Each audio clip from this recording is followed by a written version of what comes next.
Guys, welcome back. We are on episode 12 of Disco Elysium. There has been so much happening. There's so much info running around in my head and so much development, but I'm so happy we're finally starting to make progress.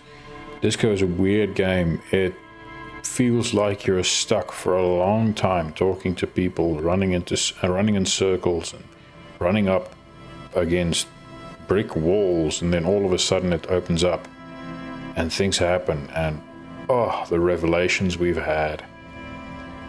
This is a scary game. It's not a horror game, it's just a scary game in a psychological sense.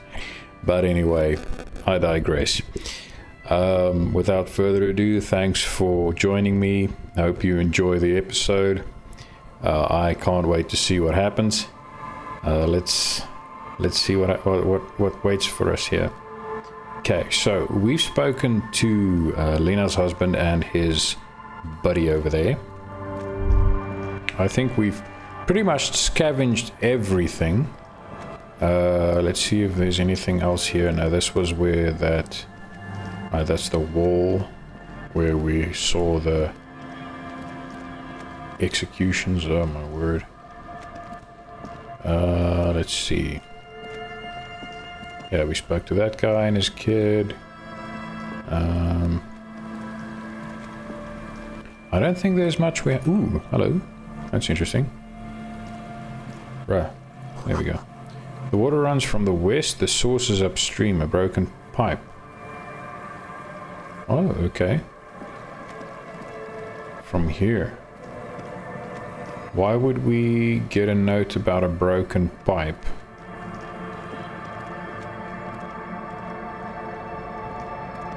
Where is the broken pipe? What is the significance of that? See, this is the problem with this game. Is I immediately get distracted and I'm like, ooh, shiny. What am I supposed to do here? Okay, let's see. Water comes from the west, but it kind of seems like it's coming from under there. All right, there might be a broken pipe, I guess. Yeah, there's a pipe. No significance here for now. Maybe there's something later, I don't know. Either way, let us see. Okay, so have we checked this out yet? I can't remember. How did we get here?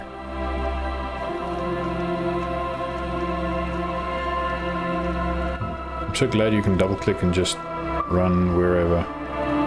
Oh, hang on. Yeah, we were there. I'm an idiot. We were there. Okay, never mind. Okay, so I think we came from this side, if I'm not mistaken. Ooh. Now I have to remember if we were in these buildings. I remember whatever that... I wish things were easier to pronounce here. Yeah, we came from here, so that's fine. We were definitely in that building. Let's see. I love these isometric games. It is so cool. Something that I wish I could play blind. Well, two games I wish I could play blind were the original Fallout games. Such good games. But unfortunately, even though I didn't play them myself, I watched someone else, a fellow creator that I've been following for probably 4 years now. I watched him play it through, and very, very entertaining to watch. But unfortunately, that means I'm not able to play it blind myself. Either way, right. I think we've done what we set out to do here. What is this? There's something in there. Yeah. We've got magnesium for morale and some money. I'm not gonna heal my morale just yet. Let's see. Okay, we've been to the drunkards there. Ooh, there's some stuff here we didn't check out. Huh, haven't seen the RCM around for ages. Okay, cool. Someone to talk to. Before we do that, what's this? What are these doing in the fish? Huh? What do you mean? What these? These what? Tear. Oh. Franco-Nigerian cavalry boots. Okay. That is such a weird word. Franco-Nigerian. Crap. Oh, this boat is floating freely in the water unmoored. I thought it was going to have to go around. Okay, cool. More money. Nice. This pier. Interesting. The ladder leads to a school of fish swimming in the kelp. Yeah, I don't think the ladder is meant for the fish. I think it's just... for some reason the fish are there. Okay, let's talk to this person. What is it, a man or a woman? Looks like a woman. Hi, officer. Lillian the net picker. A woman in a raincoat stands on the quay? Quay? I think it's a quay. Yeah, stands on the quay. I have to, oh, the words in this game. Stands on the quay considering an overturned boat. A sword in a scabbard hangs from her hip. What are you, a pirate? Anything I can help you with? She looks like she's got fish hooks with lures in her ear. That's dangerous. Oh, for crying out loud. As always, I am the lawbringer. That depends. Where are we exactly? I have questions. The first, what's your name? Move on, and then I'm good. Leave. Okay. That depends. Where are we exactly? A fishing village on the seashore. This place doesn't really have a name. It's sometimes called Elysium. Elysium. Okay. Why? The sign on the street leading here is illegible. Has been since they built this place. Okay, I don't understand French, so I don't know what the correlation is between illegible and illegible is, but I'm assuming they look this, they mean similar things. All right, I have questions. The first is, what's your name? The name is Lillian. People call me Netpicker. I think I have time for questions, and that was actually the second one. Okay, smartass. Indeed, you're always confused as to your whereabouts. I'm just picking questions that are there, okay? Stop it. Don't judge me. Ask her about the cool sword. Helps to break the ice. Yeah. First thing I noticed. Nice sword. Pointed the saber on the hip. Does it come with a story? Unfortunately, the factory sold this one with a 3-year warranty instead of a story. It's to intimidate folks mostly. Hold on, do you know how to use it? Not really. I know some basic moves, and I know it sure as hell beats a knife when you're in a tough spot. Isn't that what guns are for? Yeah, but you can't, you have to reload a gun. If you're sitting with muskets and freaking muzzle loaders, then a sword, I'm thinking, is probably better. Because one shot and you're screwed, but this thing you can just swing again. It is imposing. It's a regular mass-produced sword, like a shovel or an axe. Nothing fancy, just for intimidation. Why do you need to be intimidating? Yeah, I'm I'm literally looking at the words on the screen and then I'm like, Oh, yeah, that's what I just said. Why do you need intimidation tactics? From time to time, people need a lesson in respect. That's just the way it is. Back in the day, I caught the eyes of many men. And believe me, men need a lesson in manners from time to time. Okay, I'll give you that. Can I borrow that sword? Okay, that's interesting. Why don't more women arm themselves if it's so effective? So where are all the men now? Can I borrow that sword? No, I'm afraid not. Tempting to confiscate the blade I used to keep these animals in check? You would put me in an early grave. Yeah, I mean, she literally just told us why she has it. Why don't more women arm themselves if it's so effective? What makes you think we haven't? The truth is that almost everyone in this life is scared and tired and stupid and too dull for that. That goes for men too. But they put on an act for us. Pretend like everything's good and living in shit doesn't bother them. Like anyone falls for that.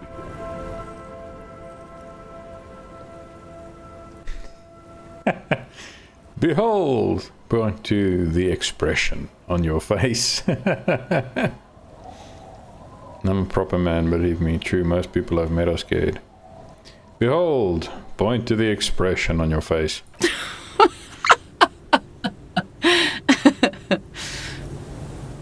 Her eyes meet yours and suddenly she starts laughing. It's hoarse, as if she hasn't laughed in a while. Do you like it? Sure. It looks as if you could face down any horror in the world with that same unchanging grin. It's like a shield. That's exactly what it is. So where are all the men now? Some went to patch their wounds, their lesson learned. Others were more thick-headed. And one of them, I ended up marrying.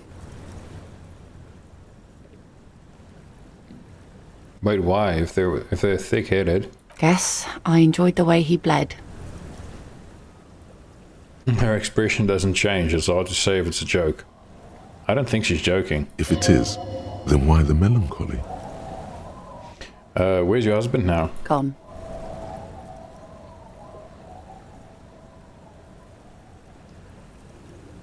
Buddy. Gone! Coward! I would never leave anyone. Uh-huh. He disappeared? Sounds like a missing persons case. Oh, for crying out loud. Here we go again. Well, I mean, the last one was a missing person.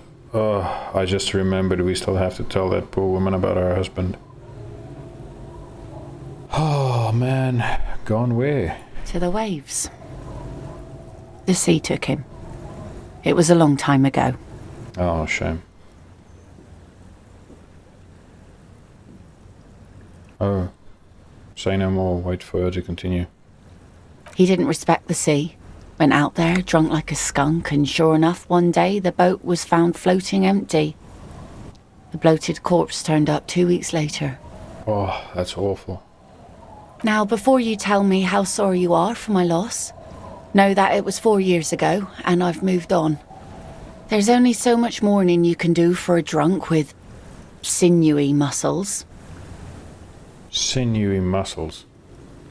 What does the sinewy muscles have anything to do with it? Yeah, death is nothing. I shit on death. Okay. You should have thrown yourself in the waves after him. Holy crap. Okay. No, not sagely. Time really is the best cure for sorrow, isn't it? It's healthy to let go and move on. Gotta keep the wheel spinning. I mean, both of these are kind of true. Time is the best cure. It sometimes just takes longer than others. But sometimes you just need something to fill up the empty spot. It's healthy to let go and move on. Gotta keep the wheel spinning. Time really is the best cure for sorrow, isn't it?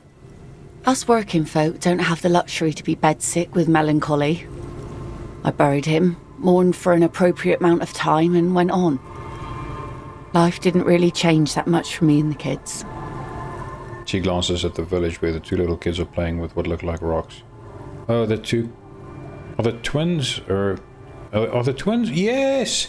Now I remember Lillian. She's the twins' mother and the little girl in the house. Right, I remember now. This is neither a touchy nor a very interesting topic for her. Yeah, she's kind of indifferent. Happens when life's thrown too much shit at you for too long.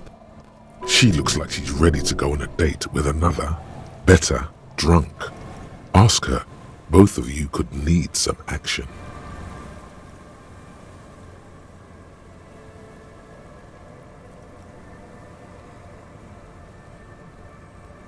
Kim's presence makes it awkward. I mean, I don't see how Kim's not going to be here. I'm looking for someone, maybe you can help. What do you do around here, and is that your boat? Sure is. The Sun, I call her, coated with a fresh layer of tar just yesterday. It'll take some time for it to dry, assuming the sunny days continue. What do you do around here? Like I said, fish mostly. Sail the waves, take care of the kids, pick nets. Right now I'm tarring a little skiff. Is that enough to make a living? Sometimes I also walk to the beach to see what the sea has given up.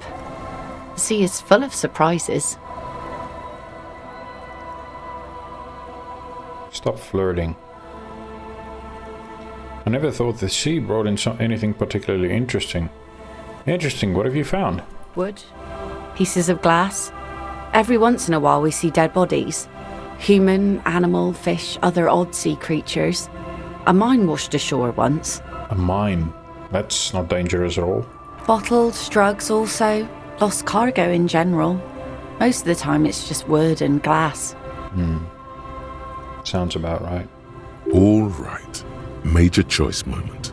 You only get to ask one thing. It would be weird to say them all. Choose wisely.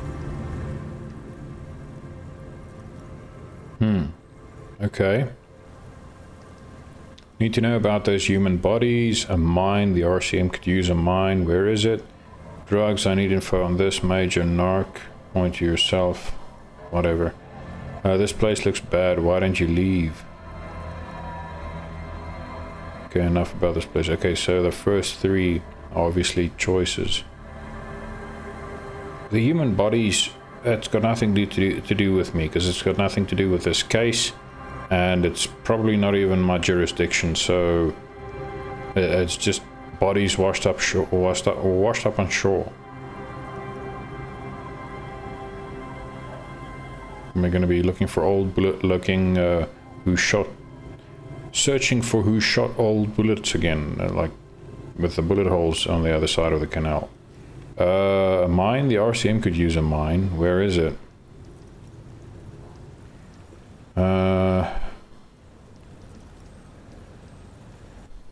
Man.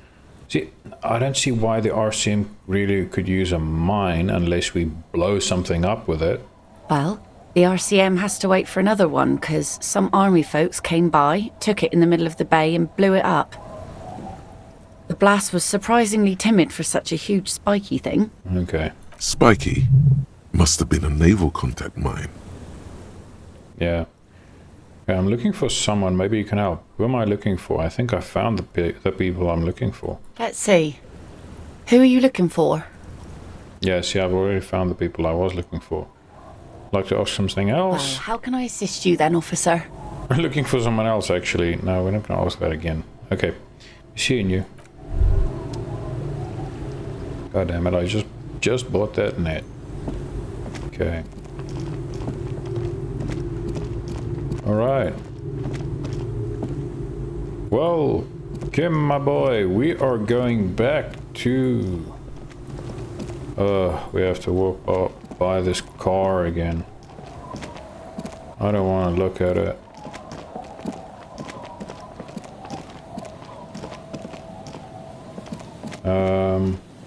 Anyway. We are going back to the whirling. I want to give what's his name got a little gift. I hope he likes it. I hope I don't offend him, because I don't know whether the bird I'm going to give him now is any good. Hang on, let's chat to the guy at the pawn shop. Got a couple things to sell. Hello again. How can I help you? Something else to sell. Sure. Let me have a look. No, I'm not going to sell the armor. I have a fascinating photo of a corpse. I'll check my pockets. Anything else you're thinking of selling? Okay, we're going to sell the banged up fuel canister. Oh, pawn. I keep forgetting how that works. Postcard, Coal City. Postcard, Courant. And then that we're not going to sell. Okay, cool. Thanks, Another buddy. time, perhaps. Okay, we've got 38 real. That's not too bad. A long way from the 40,000 it will cost to replace that car. Oh, that's a year's pay down the drain. I think it was more than a year's pay if I remember correctly. Okay, let's speak to God. Oh, and then we have to talk to that poor lady about her husband. God, buddy. Oh, and we have to speak to Lena as well. Can I help you? God, I found a new bird for the whirling. What is this thing? The man takes the stuffed bird.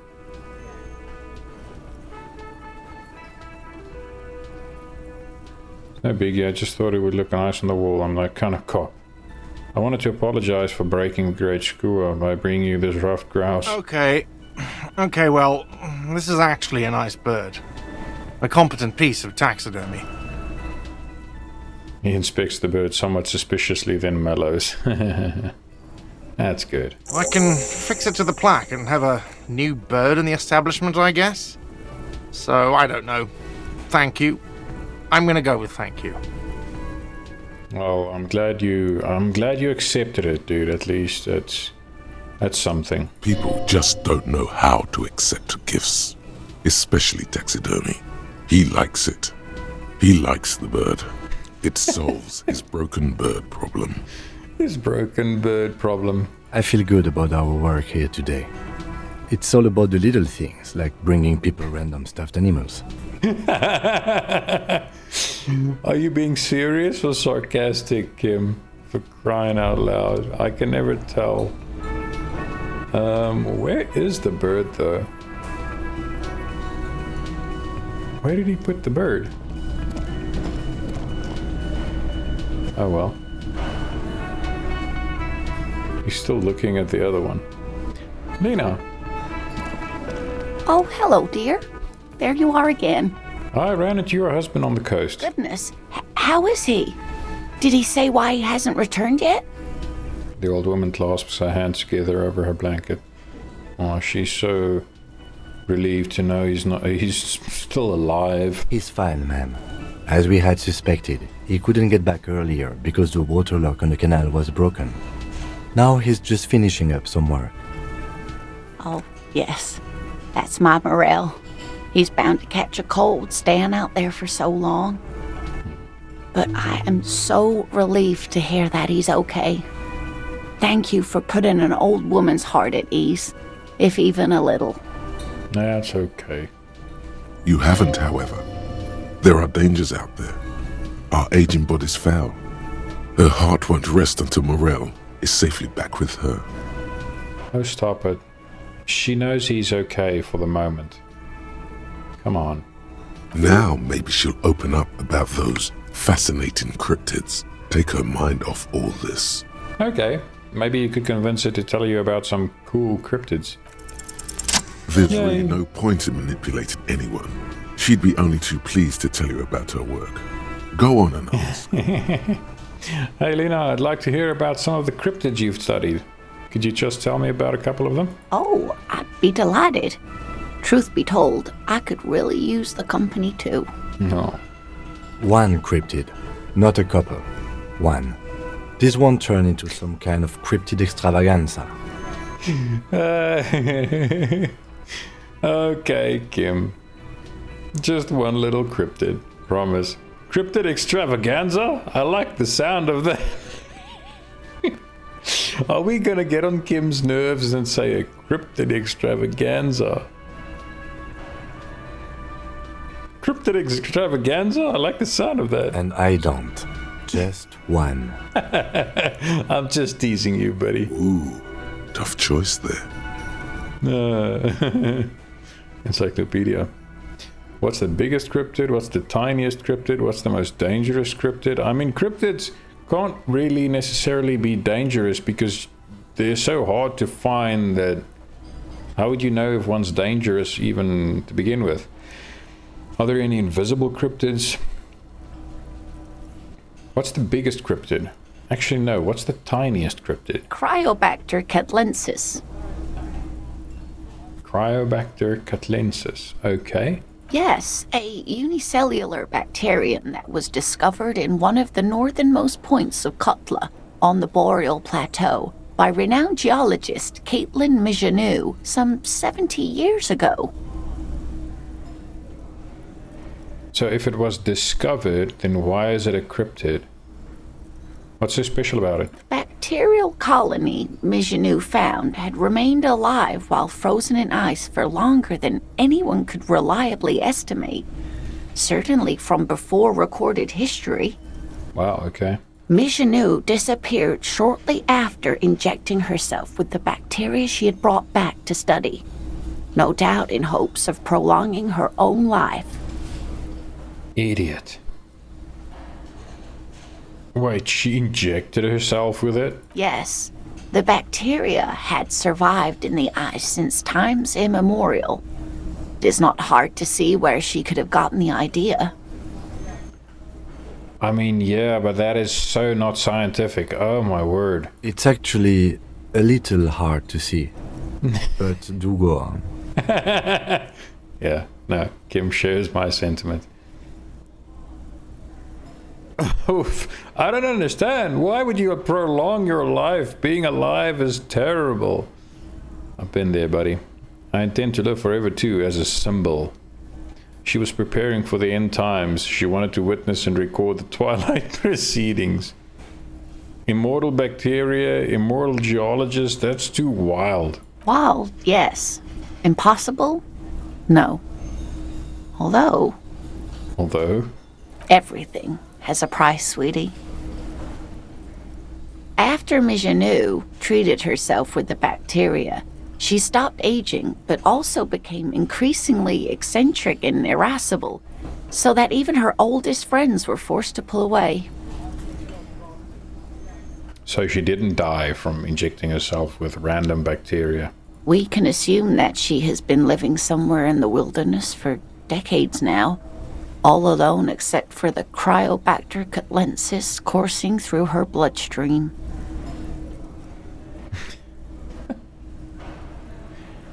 Yeah, I'm not sold on this one, but okay. Kim said one. What's gonna happen if we asked about a second one? What's the biggest cryptid? Hey, you promised you'd only ask about one cryptid.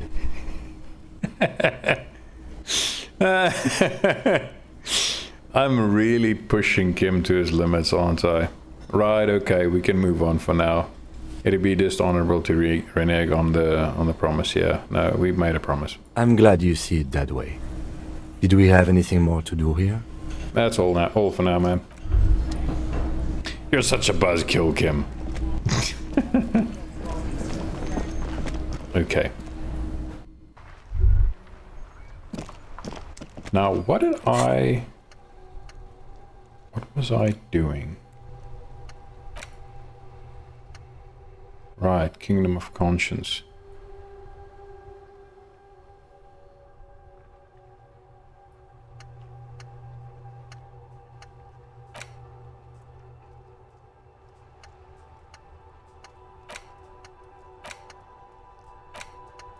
I can't remember I'm thinking Kingdom of Conscience was the thing we needed to research for Measurehead.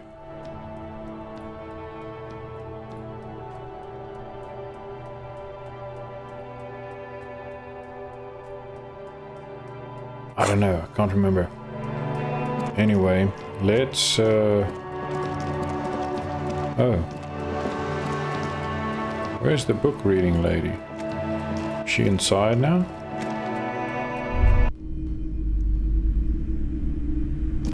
Huh? Ooh. Seeing as. Huh. Seeing as I no longer have to. Ooh. No sane person would ever put their head into such machine. Oh, the hair dryer. Well, dude, are you looking at it through the wall? What the heck?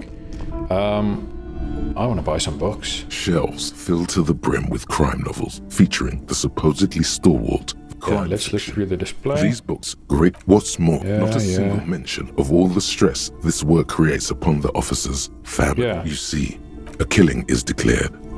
Dick Mullen in the murder. Anymore. Yes. Tragedy. After all this, you still haven't found. Okay, well, how do we buy books again? Do we speak to her? Hello again, esteemed officer. Yeah, what if I want to buy a You were book? already doing good, browsing the shelves. Why'd you stop? Don't you feel compelled? Go, go. Get back there. The books await you. She smiles and nods. Yeah, I want to buy a book, but I don't know how. The display rack is brimming right. with worn paperbacks featuring an extremely muscular I want to buy the barbarian on the cover. Nearly all the titles contain the word Hjelmdall somewhere. Yes, I want to buy the Hjelmdall Man Oh, book. yes, certainly. And I Another want to good friend. buy Man from Hjelmdall and the Devil Woman. It is a bestseller for a reason. Except she doesn't like them at all. Ooh, hang on. There A are small board games mountain here. of colorful board game boxes. There are numerous types of game. Okay, but these are too expensive for now. Let's see. Shelves filled to the brim with crime novels featuring the supposedly stalwart. Oh, cry, you're a... Note, reading about Dick Mullen wouldn't crime fiction. These Okay, books, what's yes, more, yes, not a yes. single mention of all the you Sure see. thing. A killing is declared. Any more? Yes, tragedy. After all this, you still haven't found the answer to the one question that matters. Who is Dick Mullen? Yeah, that's what I want to know, but I can't because I can't buy a book. Shelves full of biographies of Okay. Let's see. several maps. The maps look old and faded. Okay, never mind. We've already bought the one map that we wanted to buy. Okay, well then in that case we're just buying our Hjelmdall Man books. Where's the lady whose husband we found? We need to speak to her. As horrible as it is, she needs to know where her husband is. I suppose we should probably report it. Let's go back to the car first. We should report it to the 57th. Goodness me. Maybe now someone will fix the damn pier.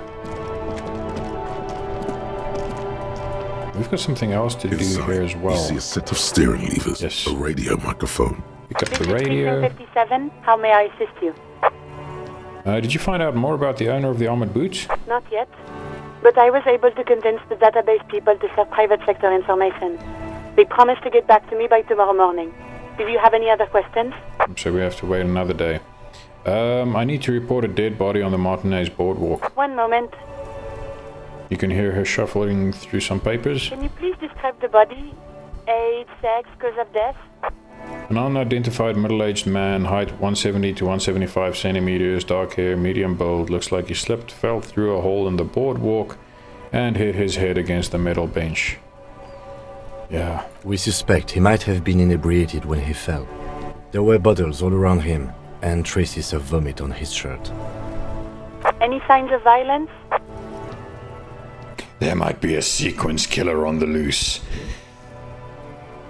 Calm your brain. No, it seems like it was an accident. No field autopsy necessary. No. What about his belongings? Did you examine his clothes? He was wearing boots, trousers, and an old leather jacket with bright blue lining. I found a library card from his pockets. Any information on the library card? It's from Central Jamrock Public Library. It belongs to someone named Billy Mijon. Good. You have a lead. Do you and Lieutenant Kitsuragi want to take the case, or should I assign it to someone else? No, we're taking the case. I have assigned the case to Lieutenant Kim Kitsuragi. Please follow up on this library lead to identify the man. We'll send someone to take the body to the morgue. That's all for now. Thank you for reporting in. Is there anything else I can do for you? Connect me to Jamrock Public Library. I'm afraid they're closed. It says here that the library is Right, open it's from 7 10 a.m. to 6 p.m. Okay. We should try again during business hours. Anything else, Detective? No, thanks, Alice. We're done for now. In the cabin, you see. Okay, let's leave. Alright, well...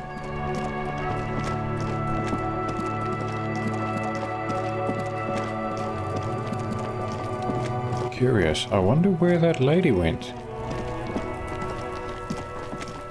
The guy's wife. Unless she's here during the day. Because it's already 7 p.m. But I could swear she was here last time.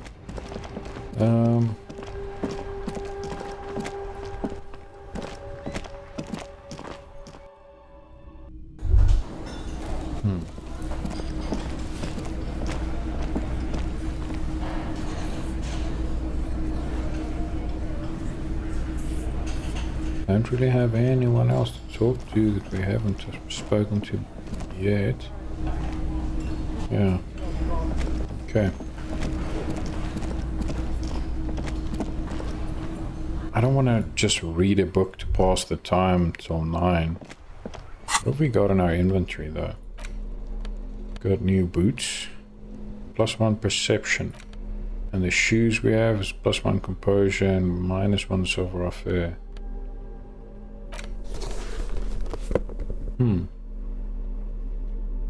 I like the cavalry boots. They can kind of help us against, you know, if we have to walk through water or something. Hjelmdall man, the man from Hjelmdall.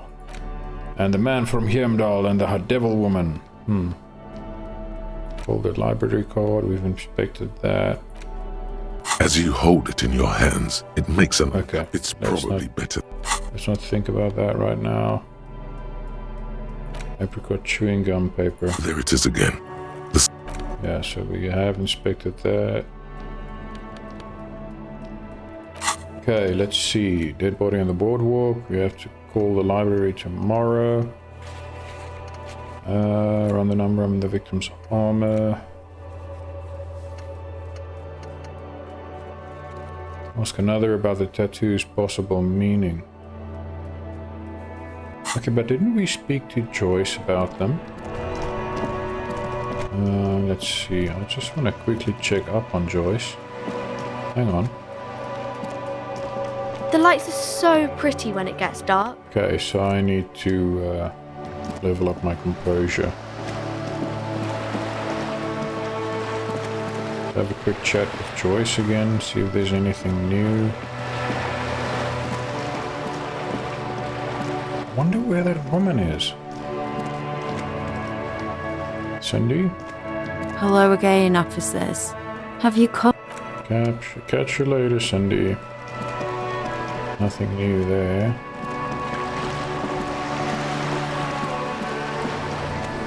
And then... You're back. Good. What can I help you with? Oh, you're right. Found my badge, by the way. I love you did.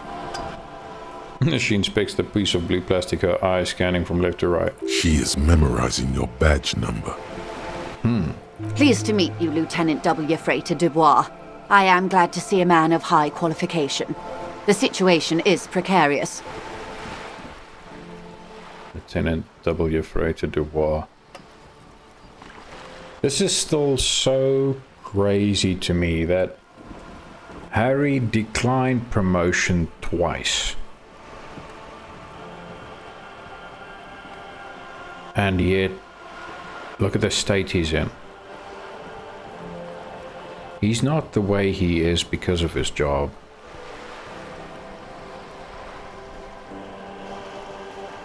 Man, what happened to this guy? I mean, I think I know, but still. We'll find out in due time. What can I help you with, Lieutenant Freighter?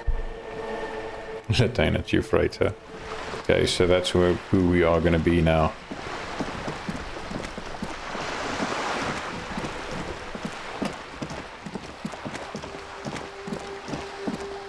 I don't think I can do anything with this wall. Just an ordinary wall. Nothing to see here. In the dimming light, some things become clearer. You have a keen aesthetic sensibility. What is this? Conceptualization. So, conceptualization, I'm pretty sure I have something that can increase that.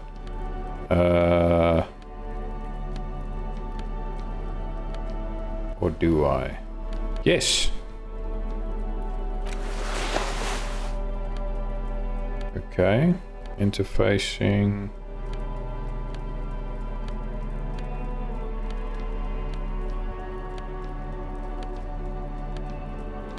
Okay, so it's just the jacket. But that's fine. That should give us a little boost. Just an ordinary wall. Nothing to see here. How is it impossible if I have a 72% chance? Because you see it. Finally. This wall is sublime. Look at it. The shadows. The colors. Oh, for goodness sake, is that why we're here? Let the conceptual joy flow into your pupils and blossom into thoughts in your brain. All the other walls on all the other houses must make a pilgrimage in adoration of this, the uncontested pinnacle of wallcraft, color peeled from the very face of God. Oh my goodness. More! Oh, Wall Father.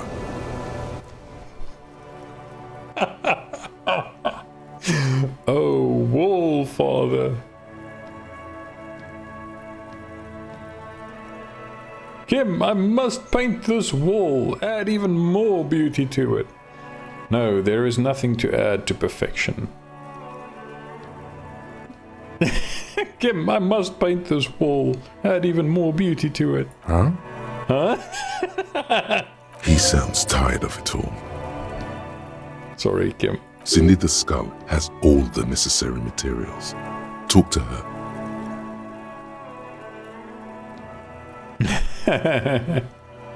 First, I know you're tired, Kim, but take another look at this wall.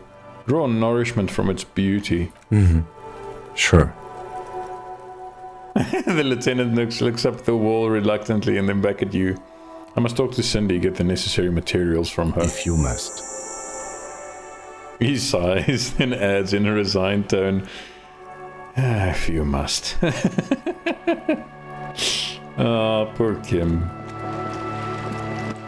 I want to see what happens. Cindy!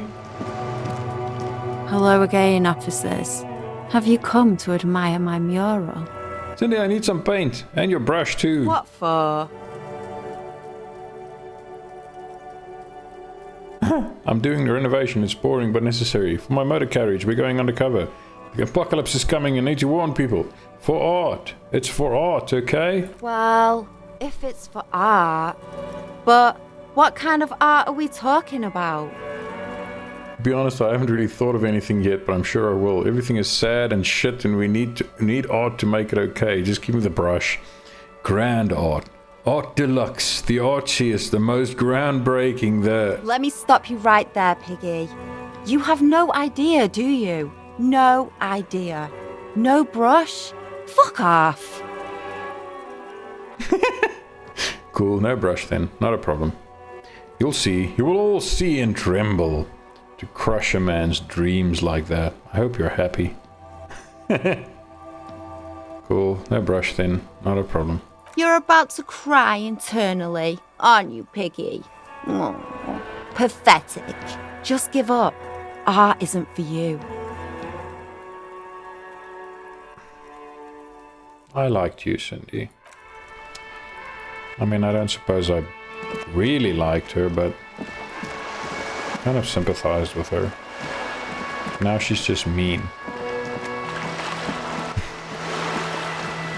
I suppose she's been mean all the time, but still. Okay. Now, oh, but hang on, we don't have to read new books. We can... Oh, actually, we can reread books. Because I get a feeling we need to pass time so we can rest and start a new day. Where are we? Items. No, interact. Let's interact with the man from Hjelmdall. The cover of this tattered paperback features the man from Hjelmdall standing atop a pile of bloody corpses. His two Zweihanders are crossed over his massive chest in a dramatic X, their blades dripping with gore. Dual Zweihanders. Holy shit. How big is this guy? Kim, don't mind me. I'm just quickly reading a book here while we're standing outside in the snow. Seems over the top. Nah, hell yeah. Behind him rise the harsh, snow-capped peaks of his native Northlands. In bold red letters, the title, Hjelmdaller Man, the man from Hjelmdall, unfurls like a banner. In the foreground, a nearly nude woman lies spread in supplication, her privates strategically covered by her flowing black hair. Dude, this is so familiar. Oh, I've seen so many old novels from the 50s, 60s, 70s with this style of cover art. It's so funny. Look at the back cover. The back blurb reads, his latest adventure serves as the perfect introduction to the savage Hjelmdall saga. Meet man from Hjelmdall, his faithful blood brother, Tyribald, the noble Lord Hrothgar, and some of their most fearsome foes yet, for the Northlands, for Hjelmdall. Okay. Below, in smaller font, you see the parenthetical, adapted from Man from Hjelmdall and the Necromancer's Treasure. Man from Hjelmdall, Lord of Hrothgar, and Man from Hjelmdall, the Curse of Nacht Hera. Okay, so this is like a... It's like a condensed version of 3 books. A brazen attempt to bilk fans for more money by splicing together old stories under a new title. The publishers must have a dim view of their readership. No, where there's demand, there's always the supply. Nothing wrong with that. People find comfort in familiarity, remembering old experiences, looking at old photos, reading old stories. Yeah, books get reprinted all the time, and just like music gets re-released on new albums, it's just how it is. Read the first couple of pages. The story opens in media res. The man from Hjelmdall and his band of northern reavers are in the bowels of an ancient temple, surrounded by an army of gibbering wights, led by the deathless necromancer. One by one, the brave Northmen fall to the relentless crush of undead, only to join their number as reanimated corpses. Somebody's been watching Game of Thrones. By nightfall, only the man from Hjelmdall and his blood brother, noble Tyribald, are left standing against the dead horde. It is an honor to die by your side, brother, Tyribald cries, as his battle axe beheads one of their reanimated comrades. I'm too old for this. Wow, they're in trouble now. 9, Tyribald. The man from Hjelmdall bellows over the army of flesh and bone. Have courage, for the Northlands, for Hjelmdall. He leaps to the mezzanine to face the black-eyed figure, and like a mad ice bear, whirling twin Zweihanders, Sturm and Drang, he plows through the ranks of the deathless, surrounding the necromancer. I love this, actually. It is physically impossible for a human being to effectively dual-wield Zweihander swords in any kind of real-life combat situation. We know that, but shh. And with deadly finesse, his twin blades scissor the necromancer's head from its body. The undead legions collapse like ragdolls as the dark magic leaves them, and the two Northmen stand alone in their cursed temple, where the bodies of their lost brothers litter the floors. I mean, I have one question. Why didn't he do this from the start? That's always the question, isn't it? Skip ahead. A few chapters later, the man from Hjelmdall and Tyribald are in a completely different setting, high above an arid desert, riding a pair of griffins that always seem to appear at narratively convenient moments. This book makes a mockery of the very idea of good plotting, though something tells you coherence was never the point. I've read a few of those. The Northmen find themselves in the court of a powerful southern king, Lord Hrothgar. The old king beseeches the man from Hjelmdall to rid his kingdom of the Nachtherra, a subterranean clan of blind wizards who traded their souls for demonic powers. Okay. The man from Hjelmdall extracts a high price from the desperate king. He asks land for the homeless desert pygmies living exiled in the kingdom's borderlands. Hrothgar offers the hand of his eldest daughter instead, but the son of winter does not budge. Hold on, why is the man from Hjelmdall doing any of this? What do you mean? Why is he doing all of this? Because the flame of justice burns bright within his chest. Because, above all, he's driven to bring honor to the name of his beloved Hjelmdall. Because his noble Cutland blood lusts for glory and conquest. It cannot be denied. I wonder what he would say about the Measurehead. Probably just smash him with one hand. Is that all? What do you mean, is that all? Is there anything else to his character? He is the man from Hjelmdall, forged in the fury of battle. Death was his sire, and blood his dam. He had but 14 winters when he left his frigid homelands in Cutler to seek glory and honor. That is his character. Bro's a beast from when he was still a teenager, holy shit. He doesn't even have a real name. What is inside this man? Or is muscle and bone all he is? Okay, but does he have any internal tension? He is the wildest man alive. The only mortal strong enough to wield the twin Zweihanders, Sturm and Drang, whose names mean storm and... Yes, I get that. He's strong and has big swords, but why should I care about his character? What are you, a book critic? Oh, this is cool. I don't need sass from a discount paperback.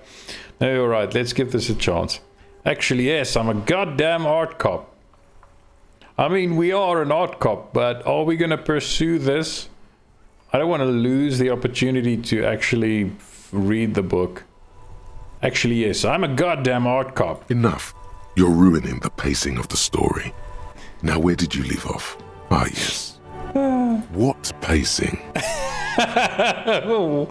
What pacing? You skip past a section detailing an elaborate banquet with many toasts, as well as the long and perilous journey from Hrothgar's keep to the ancient forest of Hjesdal, where our heroes infiltrate the Nachtherra's dire hall. Dire hall, okay. In the center of the great hall stands a blood altar on which a pair of Nachtherra are disemboweling a shrieking peasant, an unholy rite that empowers the Nachtherra forbidden magic. Poor peasant. As the vile ceremony ends, the sound of steel unsheathing draws the Nachtherra's attention to a pair of cloaked figures standing in the doorway. Swiftly, the visitors toss off their cloaks and unsheathe glimmering northern steel. It's the man from Hjelmdall and his valiant blood brother, Tyribald. Whoa, I did not see that coming. Well, yeah, who else would it be?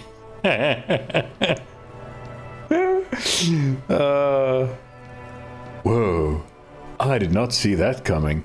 Oh yeah, who else would it be? In an instant, the Nactera summon a horde of gibbering orcanoids who rush our heroes. The hall fills with the clang of blades and the screams of the dying as the floor goes slick with steaming orcanoid viscera. Orcanoids. What the hell is an orcanoid? Oh, for fuck's sake. Conceptualization isn't having this shit. When the din of battle settles, only the man from Hjelmdall and Terrible remain standing. Exhausted and dripping with the entrails of their foes, the two Northmen confront the foul Nactera. The man from Hjelmdall's soda-like blue eyes fill with indescribable fury. For the Northlands, he cries, rushing headlong into a desperate melee. Cut him up, $10 man! You gotta be kidding me. I kind of want to be the enthusiastic one. He probably is, but you can't be sure, because this one ends in a cliffhanger and a footnote saying, to be continued in Hjelmdall Man at the Gates of Tomorrow. Coming soon to your local bookstore. Really? Okay. Considering the sheer amount of different Hjelmdall Man books out there, it's very unlikely you're ever gonna find the sequel. Yeah, probably not. The man from Hjelmdall stares at you on the cover, his face fixed in grim resolve. Oh, that's good. That is so good. The man from Hjelmdall and the devil woman. I wonder, should we pass more time? Our morality actually, or our morale, our morale actually got healed a little bit. I want to know where this woman is.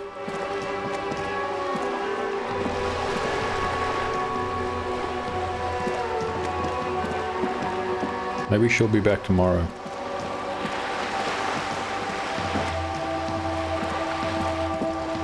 Interestingly enough, the guy... Ooh, what the heck? I haven't seen this before. Didn't notice it. Ooh, money.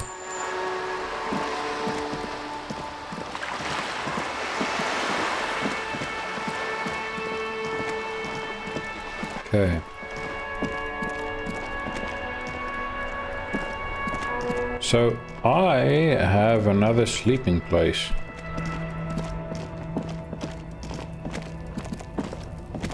Let's see if there's anything new here before we go elsewhere. No one new to speak to. Ooh. How far are we with our internalization? Ooh, 4 minutes. 4 minutes, then we're done with... Right, with Kingdom of Conscience. Now, I absolutely hate everything about Measurehead's whole shtick, but I need to get into the harbor. So... yeah, no comment. 1952. Okay, what I'm gonna do is we're gonna go across, how do we get there again? This way.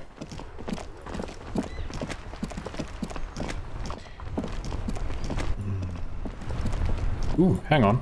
We've got actual money to spend, and we don't have to pay for living arrangements, so let's see. The shine on these sunglasses lasts a lifetime, officer. 100% guaranteed. Give me those shades you recommended. Try them on. Abort. These are hideous. What's more, they don't even fit your face. You can feel them pinching your nose and chafing against your brow. Okay. Damn, officer. You look like a mega secret spy. Very secret. They're practically made for you. I'll let you have them for... 2 real and 50 cents. No, you are definitely not buying those. Don't tell me what to do, Kim. I like those sunglasses. No, you're right. I'm too sensible for those. Are you sure? But they look so good on you. You should think this through, officer. Oh, yeah, that's garishly awful. No, thanks. Let's look at this. You keep coming back. That's good, officer. Keep browsing those clothes. Keep saving that economy. Right, I want to buy the windbreaker. Yes, let's buy the windbreaker. Prepare for springtime, right? Okay, and then... The speakers below are banged up and worthless. The sneakers triumph over them. They're the star of the show here. The Fallen Ultra Series sneakers. +1 reaction speed, +1 hand-eye coordination, but -1 encyclopedia. So, the sneakers make me forget shit. Like, what? +1 composure. Okay, but I wanted to put this on again. Yeah.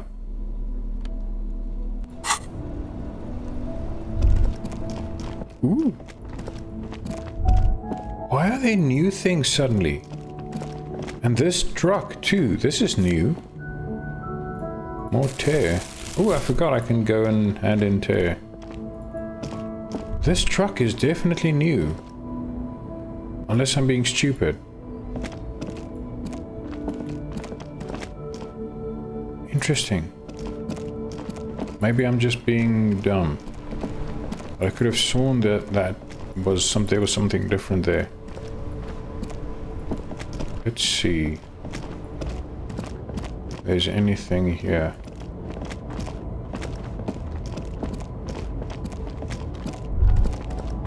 No, there's nothing new over here.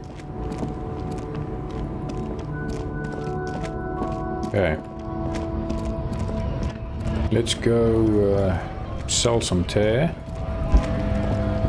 Actually.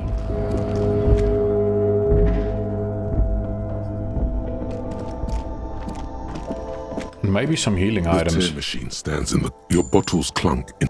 Okay, 110. Alright. Need some healing small items. Cabinet on the wall is filled with various medicine bottles, nasal sprays, and blister packs.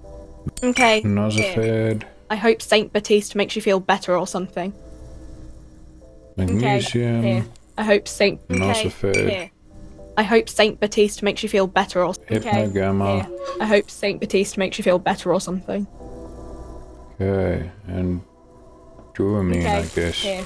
I hope Saint Baptiste makes you feel better or something. Okay, so right, that's cool. So I thought it was like you use Duamine and it heals 3 health, but no. It just gives you charges, which is pretty cool. Okay, so I've got 5 of each now. That's nice. But I wish I can increase my health. Having 2 health is so bad. I wonder if Kim... Oh, not Kim. But I don't think what's his name will have anything new to say. Man, we've got to be so close to finishing this. Yeah, 1 minute. Who can we chat to? Ooh, hang on, I've got an idea. Let's interact with this. Crack it open. The book again. There we go. Your educational survey is probably for the... Okay, book away. There we go. Books. Imagine books being such a good way to pass the time. Kingdom there we go. of Conscience.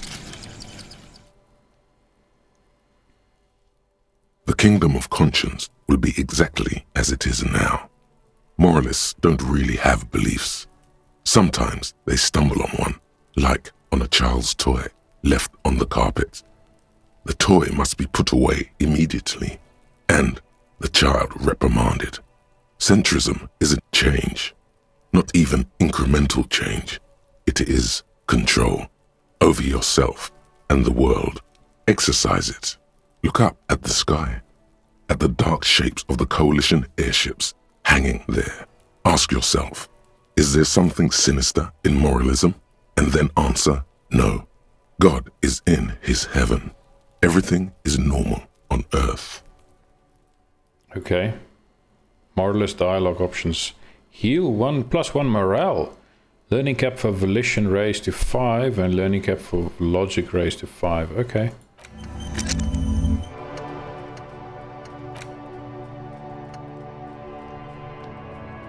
Okay, so that... Where is... Measurehead's crap then?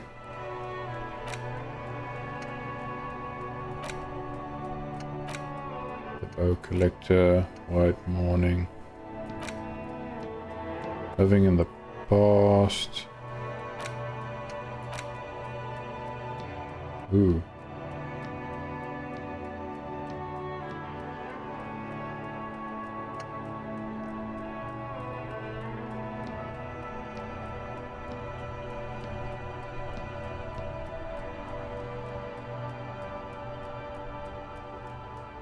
Huh.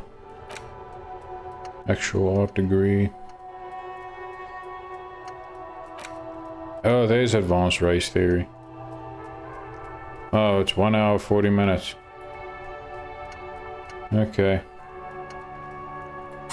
Whatever, that's fine. Kim? It's 8 p.m. I guess we could probably... The worn and beaten wooden platform. We can sit on benches after. You can revisit the bench. Okay.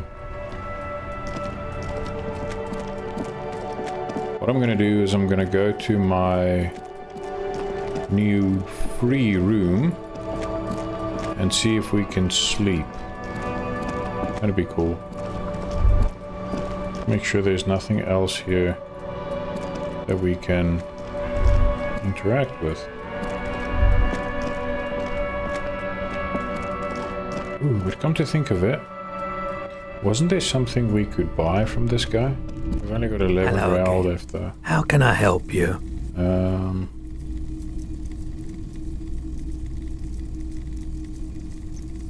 Okay, no. We look at this stuff. Typical Martinez street light. 700, yeah, that's rough.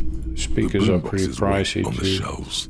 And your boombox, Oh, it's only 12. that gold and amber Harmon Waushi, stares at you. Okay.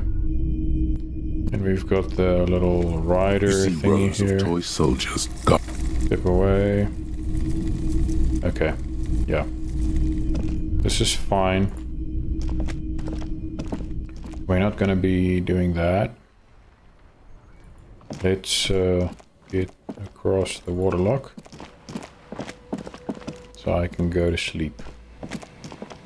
Go to bed.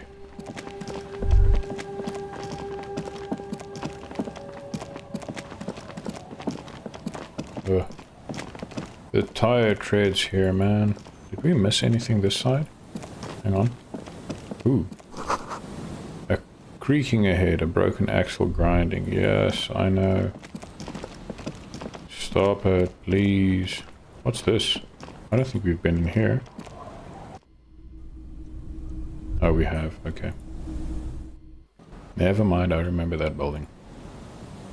This is so similar to OG Fallout, though. Except this is obviously not turn-based.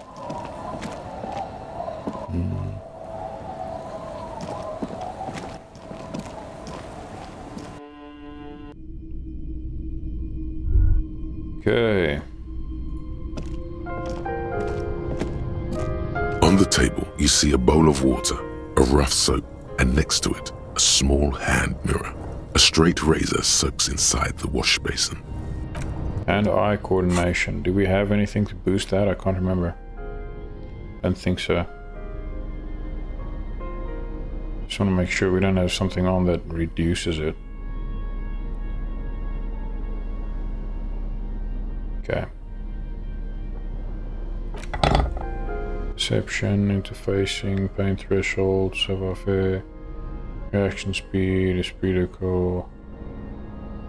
Okay.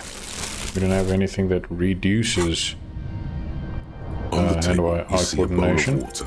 Like an artist Oh, with a nice. brush or a master swordsman, you use the small mirror and the straight razor with some soap to remove all that unkempt hair from below the nose line. Okay. The sharp blade chafes against your skin, producing a scratching sound. The surface underneath the bed feels tender, the air brushing against it chilly. I'm not sure if that was the right call. Harry still looks like shit. Feel your clean-shaven cheeks. They feel so smooth, surprising. Oh, healed health. A feeling of freshness overcomes you, as if you just came from a cold bath. That's what it feels like when you shaved, yeah. Was shaving the right call? The water reflects back a vague image of your clean-shaven face. Despite the bulbous nose, unkempt hair, and persistent swelling, you look a little younger, maybe. You almost look like a professional. Okay, that's cool. Oh, dude, look at us. Harry looks so different. Let's take this shit off. Bro's eyes are still bloodshot, though. Yeah, he looks way different. That's actually really cool. So I said... I'm gonna keep the glasses off because these things just make everything worse. And then the bum hat reaction speed. -1 rhetoric.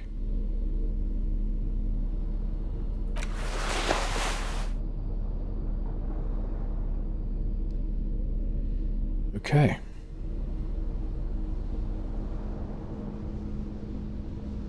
That thing literally has no purpose. +1 shivers and -2 physical instrument. Ugh. Can I sleep? The bed is comforting, if a bit run down. Okay, no time to rest yet. Let's read some more. Interact. Let's read again. Innocence. Browsing through your educational survey, Yeah, it seems rather. let's run through this quickly. This is what I was made for. Okay, so the first innocence was the Pericognition. Nothing as the first question 2. Okay. Easy. Everybody knows the answer to this. Who was You, the me, strongest anybody. innocence? That would be Franco Negro. Correct. Named Franco Negro. Question 3. Got it under control. No problem. Solid on this one. False innocence It's was widespread historical information. Pedro Pasternak. Correct. The most famous final strip. I've got it. Honest. The most important Dolores Day. Correct. The mess, my everything from it and more beautiful. And more beautiful. Okay. Congratulations on finishing the test again. The results and your subsequent grade have been calculated. You get an A. All correct. Impressive. Oddly so. You Oddly so. navigated some treacherous waters here. Well done. But endless tries aren't really fair, don't you think? Crack it Browsing open. through the book, your educational probably Okay, put for it the away. best. Alright. So let's see, can we sleep now? The bed is comforting, There we go. if a bit run down. Still, you've earned a rest. I'm scared. Across the room, the heating system hums its soft lullaby. The mattress feels soft and sheets warm. It only takes you moments for the world to fall away. Oh, we're actually sleeping in a nice bed. Thoughts, baby. A million little lights in the dark. You're one fine instrument, brother. All those faces and all those names. All that laughter and screaming and scheming around. Every corner and every street. Recorded in you forever on ferrotape. Every time the limbic system speaks, it gives me chills, dude. Spinning in eternity, spinning on empty, spinning, spinning. Tell me, am I dreaming?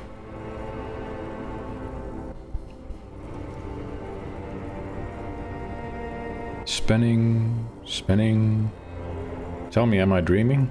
No, you're spinning tapes at the discotheque. The great unceasing disco of the mind. The flash. The bang. The endless learning experience. Spinning in eternity or spinning on empty? Spinning on empty at this point. On and on it goes. For untold hours. Here we At go. the disco where you first asked her to dance. Rising. Above the dark curvature.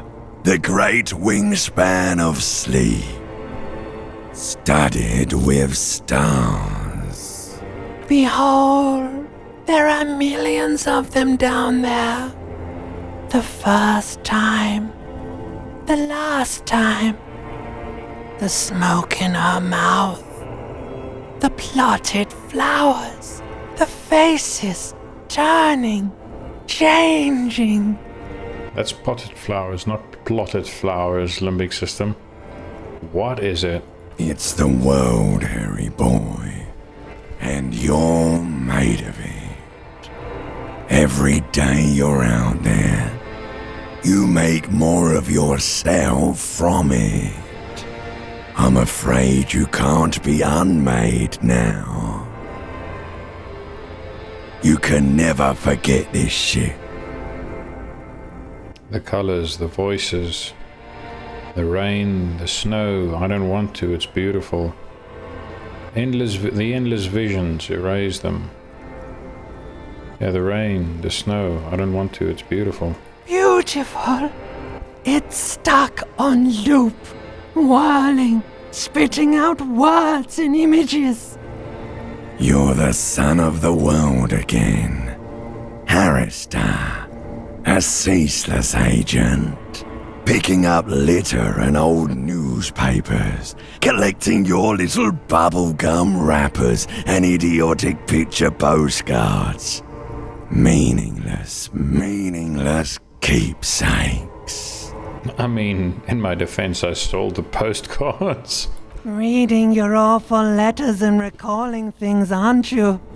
The endless names of the world. An address book you are. The map of a city. That's right, I am an agent of the world, but what if I want to be the agent of nothing? Oh.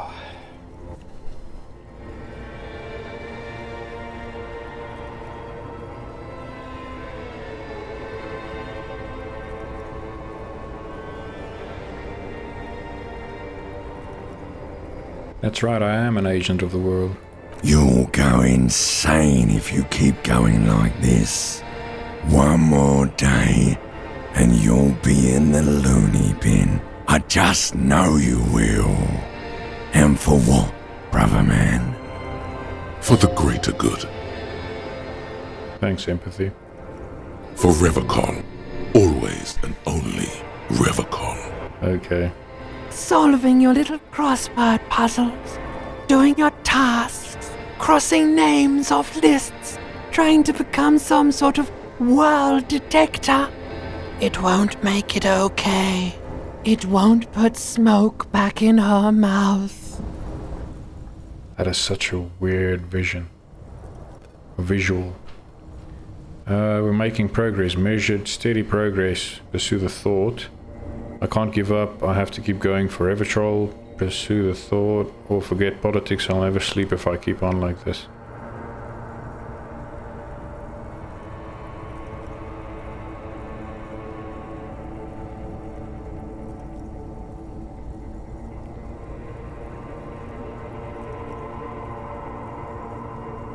See, now, I'm not sure how this will affect the game, or Harry for that matter. Pursue the thought, or can we actually sleep and get some rest for a change?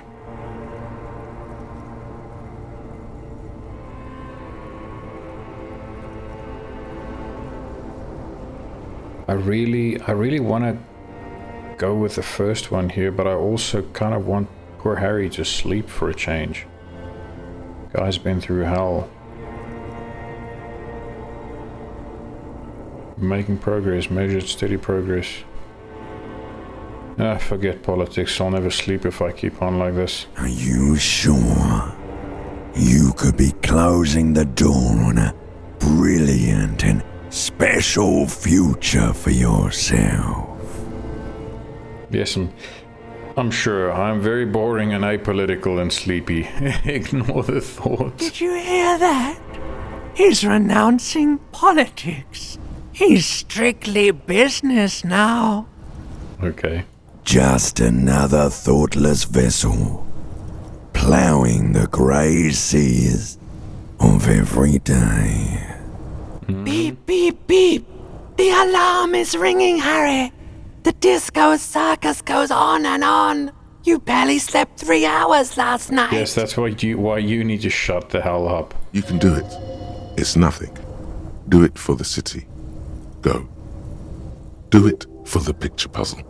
Put it all together. Solve the world. One conversation at a time. Open your eyes.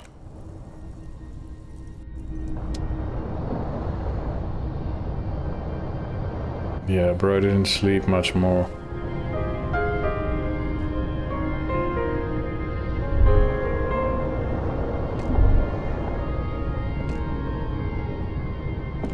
An old mirror hangs on the wall. You see your reflection in it. The expression fixed to your clean-shaven face. You're still not accustomed to it. I'm gonna try something. We have some electrochemistry stuff.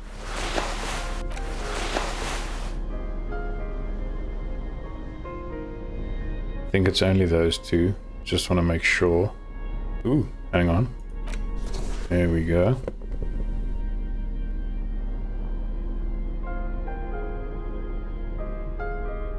Okay. I think we're gonna have a pretty good chance of getting rid of the expression. An old mirror hangs on the wall. 92%. The expression fixed to your clean. It's like something snaps in you. A nerve ending. A thought. A sadness. Your face in the mirror is suddenly clean of the layer that had distorted it for God knows how long.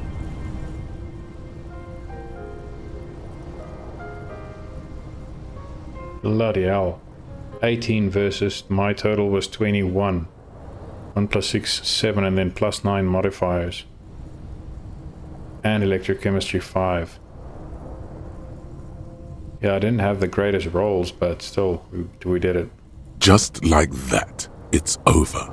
The running gag that your life had become. A sad old man looks back at you. Okay. Was that good or bad? Now I kind of don't know if that was a good thing or not. Let the mirror be for now. I mean, at least Harry isn't trying to hide his everything anymore. Oof. Plus 2 interfacing, and then I was wearing these, I think. No, I was wearing these. Huh? No, there were other pants, weren't there? Don't think so. And then there was a third thing, so it's the gloves, the pants, yeah, okay. That's everything. Alright, let's see what Kim has to say. Buddy, good morning. So, I shaved. I mean, I didn't, but Harry did. Yes. I don't know what to say. Perhaps.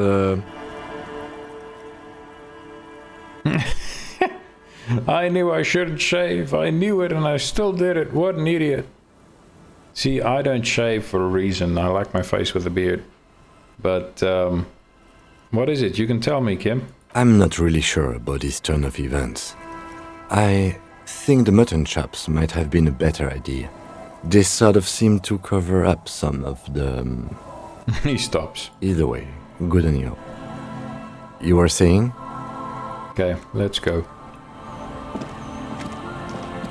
No, I feel like Harry is kind of taking agency over his own life here, so... I wonder if we can do something for the old lady. For her kindness. And actually letting us sleep there. Okay, what we're gonna do is we're gonna go back to the police car, first and foremost. And then we are going to find out if Alice found anything out about the armor. And we need to speak to the library. Okay.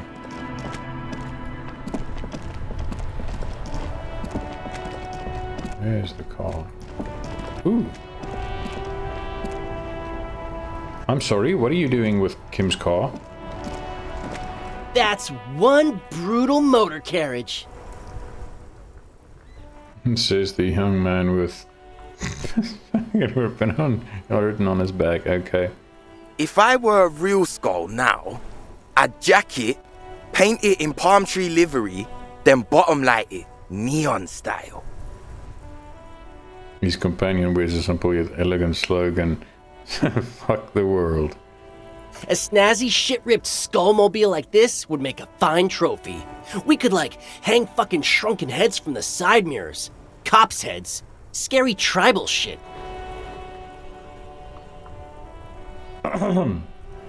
Yeah, tribal shit. A cop carriage like this would have proper skull value. While I appreciate the interest you take in my brutal motor carriage, I have to stop you right there. The RCM takes threats directed at its property seriously. Yeah. It's just theoretical work, Copper. No basis in reality. Man, sure. If we were certified skulls right now... Skulls. Now there's a strong organizational title. Who are you? I can tell you who we're not. Cop. We're not snitches. Or skulls. I love how they can use every single word, curse word in the dictionary, but that specific word, and we all know what that word is, and I'm not going to say it because I know I'm going to offend someone. They don't want to use that word. They'll probably not use the N word, so I guess our times have changed. Continue. Which is not to say that the skulls are bitches and... On the contrary. The part of this presentation you want to take home with you, Cop Man, is we're not part of the skulls. Yet. Who are the skulls? You don't know? What kind of cop are you? Of course I do, I'm just testing you boys. The skulls are the most vicious gang of the Besmertney. His voice rings with excitement. Besmetine, or the Besmeti, the Immortals, are West River Sholian crime syndicates. Right. The nastiest bunch of psychos ever. Jacking carriages and getting into high-speed chases. Okay, but Cindy's name is literally Cindy the Skull, so is she actually a skull? Possessing an infinite amount of fuck-all swagger, infamous for their non-verbal modus operandi. Say nothing. They usually occupy the burnt-out quarter in Jamrock, or you can find them loitering around the brightly painted bottom-lighted vehicles. I can't wait to become a skull. Bottom lights are wretched aggressive. Okay, I don't know what makes lighting underneath your vehicle aggressive, but sure. Do you know anything about the murder that took place here? Point to the yard. Murder? Man was hanged in the backyard of the Whirling in Rags. Yeah, sure. We'll gladly tell you everything we know about it. It was a man. Very astute. Also, he was hanged. Incredible observational skills. He was hanged from a tree. You don't say. Yeah, I mean, duh. These punks don't know anything. Let's just move along. Can I kick them in the nuts? Hey, stop right there. How does one know anything?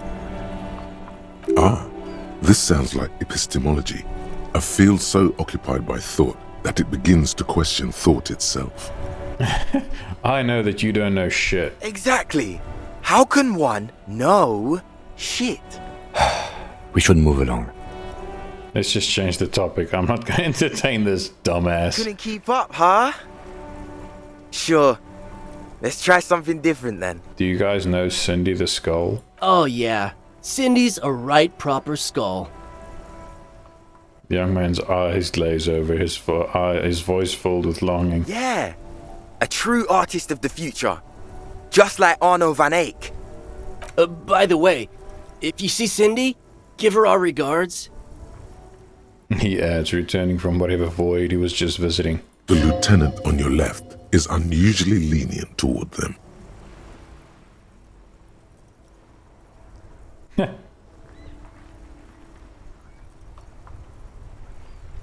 Okay, why aren't there more skulls in Martinez? The Union does their share of policing in Martinez, at least where gangs are concerned. That's why there isn't much organized crime around here. Right. Apart from the unions themselves, of course. Yeah, the crime bosses. Don't you worry about that. We're gonna make up for the deficit. Okay, whatever you say, buddy. Yeah, we are. The young men exchange approving nods. I see you kids are into modern dance music. Oh man, yeah. We're not fucking kids, man. He exclaims, then stops himself, processing the rest of your question. We're not fucking kids, man. Be wary of the abyss. His blonde friend adds ominously and points to his temple. Oh boy, why? It's a threat. An impotent threat of violence.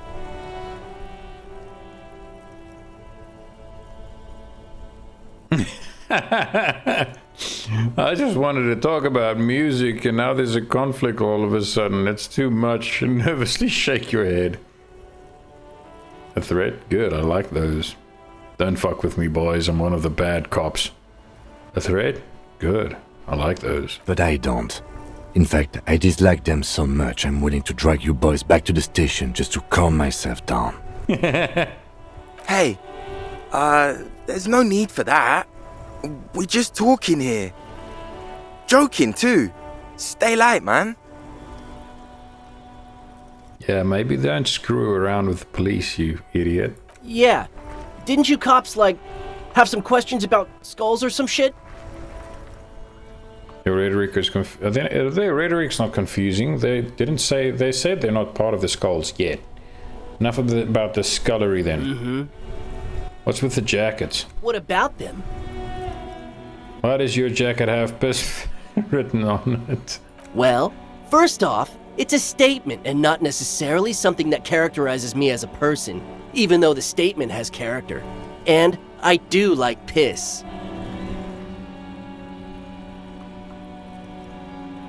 How do you even respond to that, okay? The word piss epitomizes the struggle taking place in the world. Things being defined as they seem, not as they are. And, I guess, it's also about communal spirit, the future, and truly appreciating our differences. Sure. Also, you've got to admit, it catches the eye. And since the Grand Piper is slowly but steadily moving towards basing the economy on it, attention, it is imperative that the medium itself convey the message. What? What I mean by this is, we are all piss and that the world is inherently meaningless. I mean, I don't necessarily agree, but sure, buddy. It seems that the young man has a certain expertise in at least one field, even if it's rather narrow. Young man has a certain expertise in at least one field, even if it's rather narrow. To the dark-haired youth, why do you have "fuck the world" written on your jacket? Like I said before, many men keep searching for the one, for so-called true love, which is actually just obsession masquerading as kinship. The thrill of the chase, the hollowness that fills your chest cavity after catching it.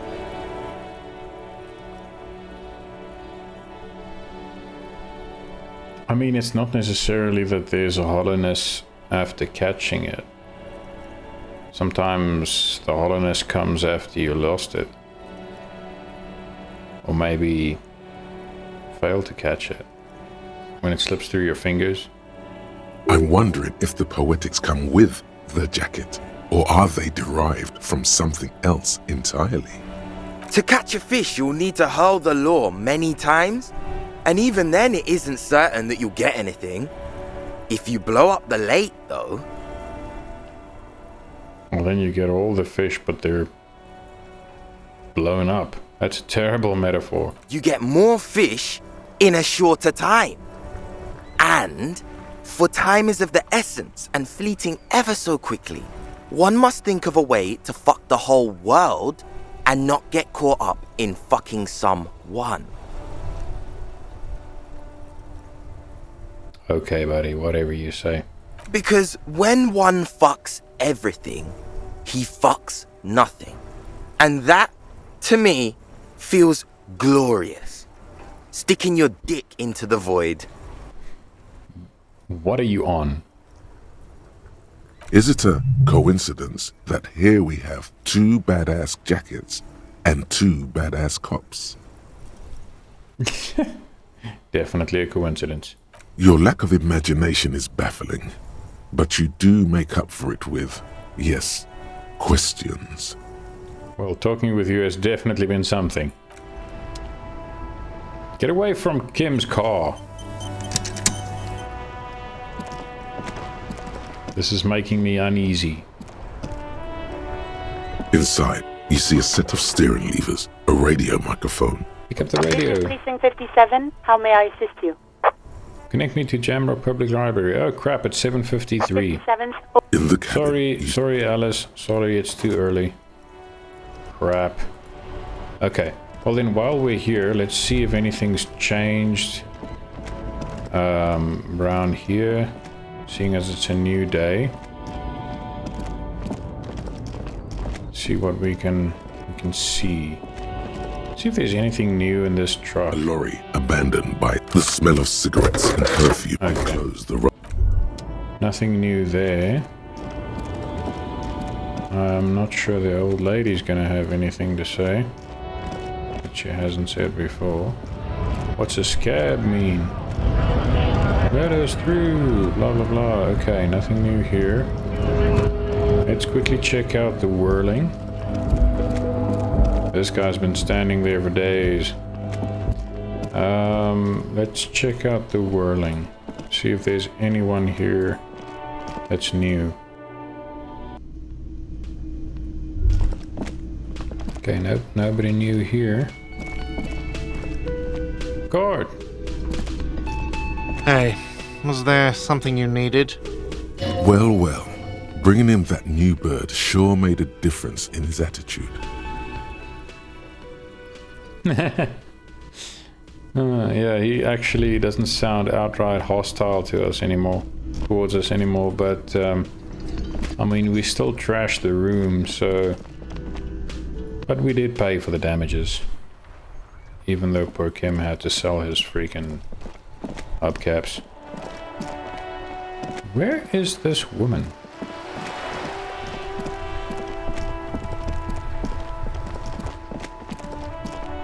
Okay, let's have a chat with, what is his name? Make way for Tommy. the master poet. He greets you with a nod.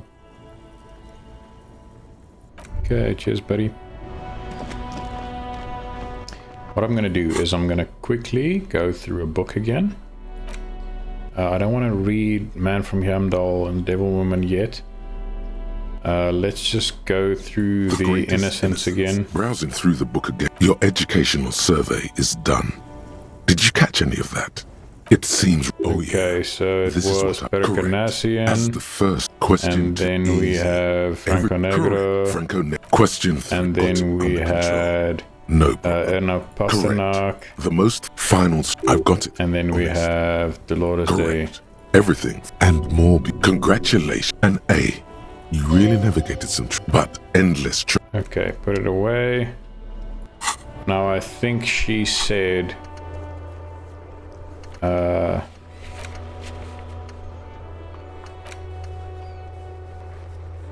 it doesn't say when the library opens. Moralist, good cop. So, Superstar Cop 3, Apocalypse Cop 1, Sorry Cop 11, Boring Cop 8, Communist, Fascist, Ultra Liberal, Moralist 10, Good Cop, Bad Cop 9. What does that mean? Honor. Oh, at least we've got one honor now. Probably because we kept our promise to Kim to not keep asking about, you know, cryptids. Okay. I can't remember if she said they open at 9 or Inside, at 8. You see a set of steering levers, a radio microphone. Pick up the radio. Precinct 57, how may I assist you? Okay, no, so... In the cabin. Okay, so they open at 9. Well then, in that case... I mean, should we read this? Let's read it. The edges of the pages are worn and smudged. A lot of people have read about the Devil Woman's altercations with the Hjelmdall man. Huh. Look at the back cover. The jacket copy proclaims, Man from Hjelmdall returns in his most exciting adventure yet. After crashing into a strange jungle, cannibalistic natives abduct his only surviving comrade, Noble Tyribald. Before Man from Hjelmdall can mount a rescue, he is ambushed by a tribe of female warriors and taken to the ancient citadel of Cloud City, where a mysterious and wicked queen rules supreme. Will Man from Hjelmdall be able to escape his dire situation and find his missing friend? Time to flip through the book. You open the book to a random page. Man from Hjelmdall, wielding his 2 Zweihanders, is carving through a sea of savages, his visage fixed in grim determination. His arms, whirling like windmills, are soaked with the blood of his enemies. Mangled corpses litter the battlefield. Let's give this a chance. Berserker rage burns in his azure-hued eyes as he brings glory and honor to his long-lost Hjelmdall tribe. From the village of Hjelmdall, the ivory giant roars like an ice bear, and the winds of Gatla howl out his name.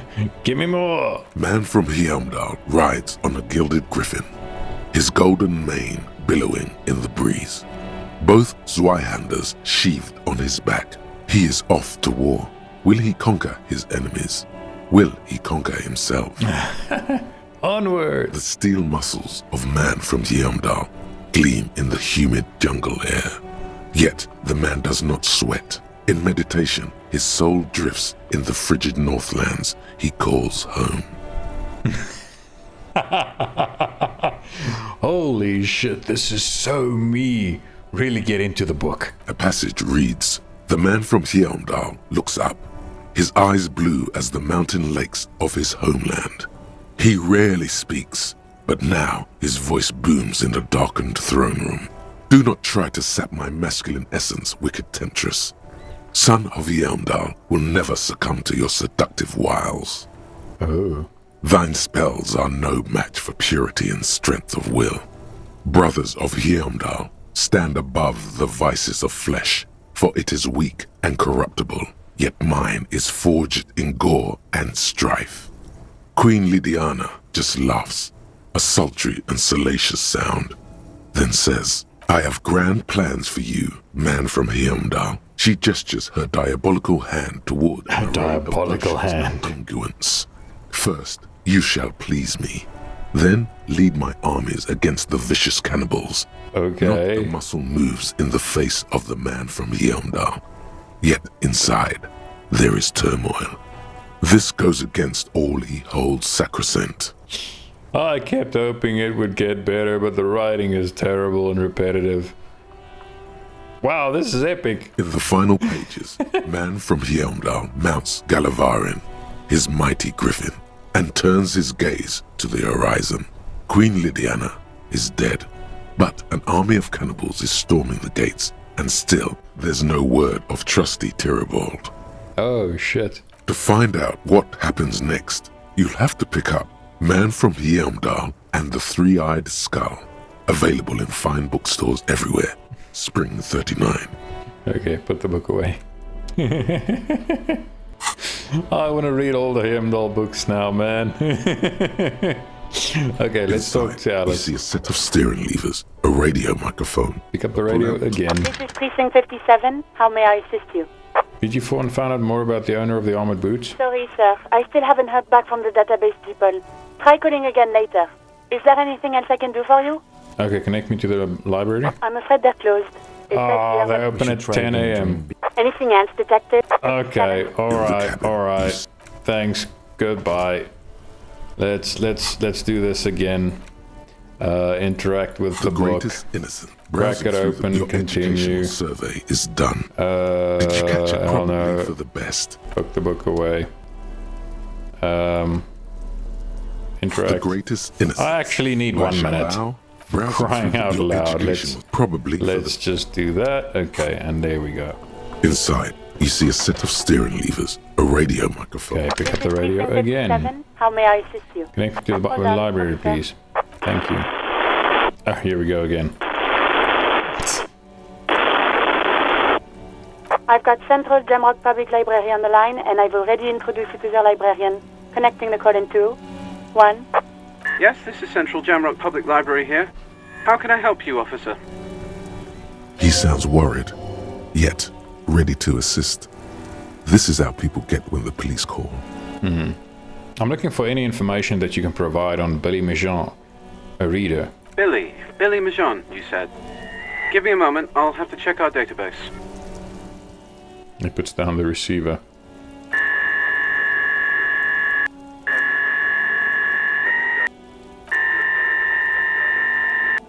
Yes, hello, are you still there?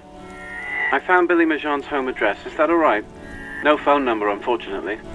They're too poor to have a phone line. Wow. Yes, home address is fine. Here we go, sir. Rue de Saint-Gilles Lane, 33B, apartment number 20. It's in Martinez, I believe. Capeside Apartments, it says. That's all. Rue de Saint-Gilles Lane, 33B, apartment number 20. So that is where we met our smoking friend. Capeside Apartments. That's where the smoker on the balcony lives, isn't it? Do you have any other information on Billy Mijan? It says here that they returned their last book just a few days ago, but I wasn't at work that day. Do you know someone who was? Marie? Marie? Do you remember a reader named Billy Mijan? They returned a Tybalt book the other day. You hear someone answer from afar. Yes, it was my colleague Marie. She said that it was Billy's husband who returned the book. He also asked for this new sci-fi release, Lowe's Radio City 87, but we don't have it yet.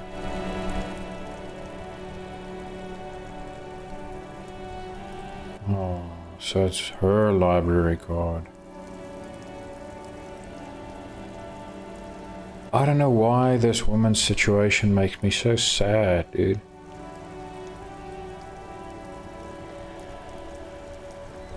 So he asked for a sci-fi book. I wonder if that was for her. Good. You have a name now. Do you know the husband's name? Sorry, no. Marie only knows him by sight. Can Marie describe to me what the husband looked like? Marie! A moment passes. She said it was an older man, and that she's pretty sure he'd had a drink or two the last time she saw him. What was he wearing? 1 second. The librarian turns away from the phone again and relays the question. Just put her on the phone, and I can speak to her. Sorry, Marie wasn't really paying any attention to that. Wow, okay. Not observant, are you? So Betty Majan is a woman, not a man. How did your colleague know that was her husband? Marie knows Billy. She's been working here longer than me. Sometimes her husband returns some books for her. Right. And then goes for a little drink later. On the lookout.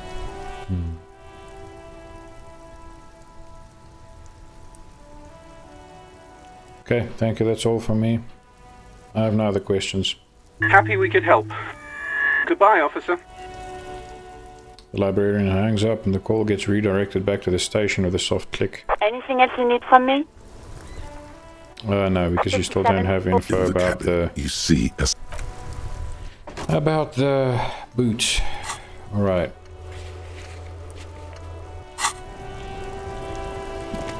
Now, we need to go to the apartments and speak to Billy.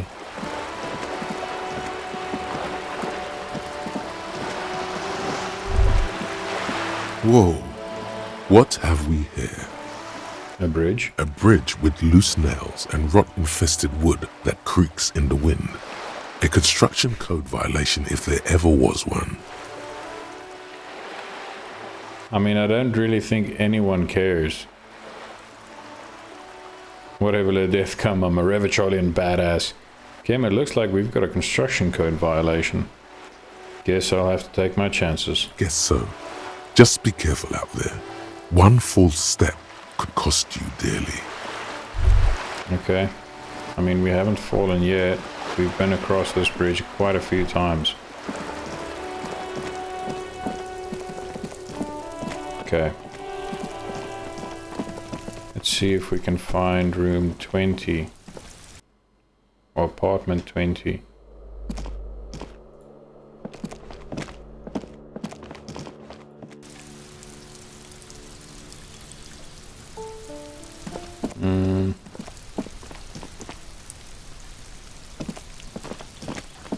A weathered brown door. The number reads 20. The lieutenant motions to you to go ahead and knock. This is the door. You already know it's the right door. This is going to be so hard. Yeah, it is. Hold on, Kim. We should discuss this before we move on. What should we expect? You're right. Let's talk this through. He looks at the apartment door and lowers his voice a bit. We have our first preliminary identification. In all likelihood, the deceased is the husband of Billy Majan. We need to confirm this, as well as deliver the death notification to Billy herself. Now, delivering a death notification is never an easy task. There's a reason why it's often called the most stressful part of our job. This is why it's usually done in pairs. You got this. I'll be monitoring reactions, ready to act if necessary. Kim, I don't want to do this. Let's turn around. Try to bail out. Do you have any advice on how to tell her he's... dead? Just don't say that you know how they feel. You don't. Yeah, obviously. Good advice. Alright, I think I'm ready. The lieutenant motions towards the door. Knock. Hello? Who is it? Is this Betty Majan's home? This is the police. Please open the door. The police? A moment, please give us a moment. You hear shuffling inside. There's fear in her voice. Come in, the door is open. She unlocks the door.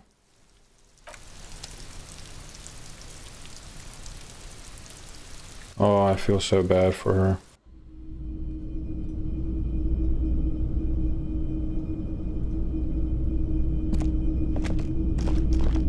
It's you from the bookstand.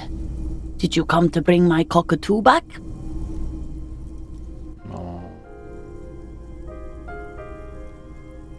Man, I feel so bad for this woman. She smiles nervously before the smile vanishes from her face. I don't think I introduced myself properly. I'm Billy. Would you like something to drink? tea, lemonade? We're out of coffee. Oh, man. You're not making this easier. The lieutenant has taken off his foggy glasses and is busy cleaning them in his handkerchief for now. You're on your own here. Condensation from stepping inside. He must feel vulnerable without his glasses. Is this why he's letting you take the lead?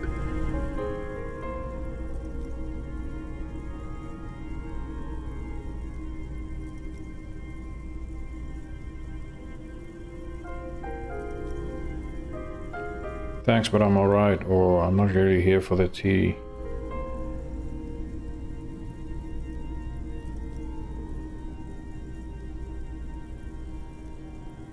Not really here for the tea. Is this about Victor, my husband? Is he in some kind of trouble again? I can come pick him up in the station if that's what.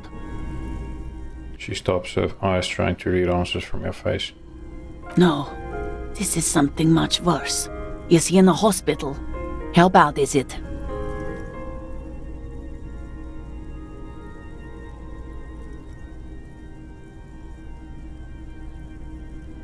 +4 with Kim here.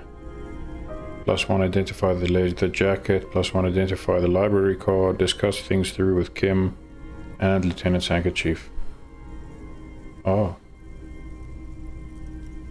This is a red check. It cannot be retried. Please don't fail. I don't want to.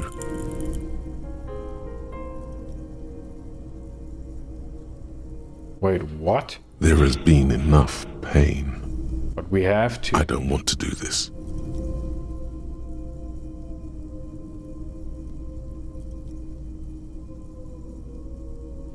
Turn to Kim. It seems like there's a part of me that refuses to do this. Do what? Officer. The lieutenant warns you. Too late. You ruined it. Just say it now. Oh, for crying out loud. Why would it fail me on a 92% chance? Oh, I hate these dice rolls, man. Excuse me? What? Your What did you husband's say? dead. She's in pain. She's in so much pain. And so are you. Your chest is burning. We are very sorry to inform you, but your husband, Victor Méjean, was found dead this morning on the Martinez boardwalk. Oh. She touches her neck. Eyes pale like pearls in seawater. Oh. But he was just... She looks at the kitchen table where 2 cigarette butts are still in the tray. He was just here. Alive. I understand that this comes as a huge shock. I want you to know that me and my partner are here for you if you have any questions. We are very sorry for your loss, ma'am. What happened to him? Tell me.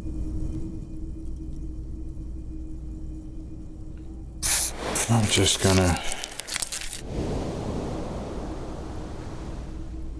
He fell and smashed his head against the bench.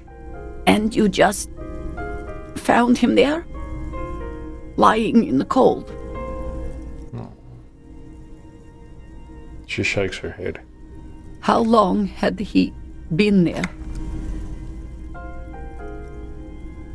It's hard to say. She doesn't reply. Her eyes well up with tears as she struggles to keep it together. You hear the clock ticking in the children's room. Oh, man. Is there anyone we could call for you? A friend, a family member, someone who could be here for you? No. I just need to tell my girls. The air gets sucked out of her lungs suddenly. It burns like acid. Unreal. God. Should I call them? Should I tell them to come home? Yes. All right. I'll call them. She breathes in again, trying to steady herself. Just tell me, what do I need to do next? Where is he? Can I see him?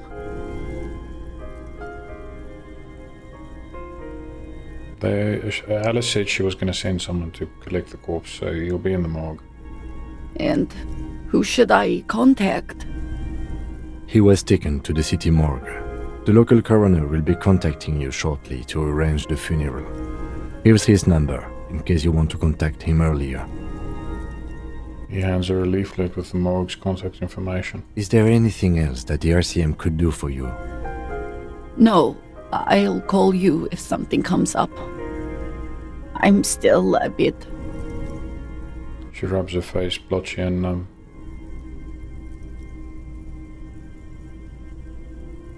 Yeah. Sorry I couldn't do this. I have a brain condition. Tap on your head. A brain condition? Yes, you're a total fucking horror show. Yeah, I'm not gonna...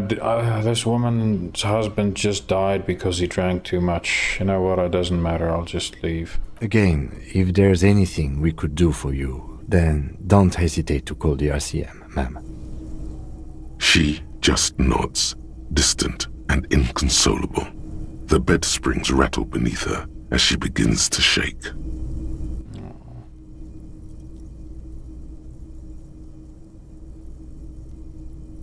Oh, I feel so awful for this poor woman.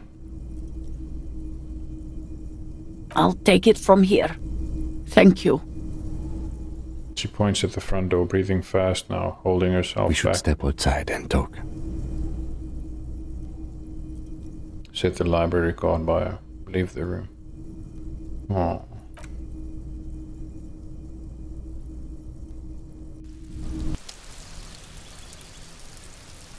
Oh man, that's so awful. So, the death notification. Yeah, I know I fucked it up, Kim. He's avoiding your gaze. This is the time to say how sorry you are about how things went. I'm sorry, I know I fucked up. It's alright, don't worry about it. His eyes wander over the streets. I'll call the station when we're finished with the day, and let them know the name of the deceased. What about Billy and her kids? There's not much we can do for them anymore, I'm afraid. That's it? That's it. We should get back to our case. There's nothing more we can do here. Right, let's try to get back to it then. And, officer, I've seen worse. This wasn't the worst I've seen, okay? Now let's go. I really have, he thinks. She was strong. She made it easy for us. Yeah, obviously.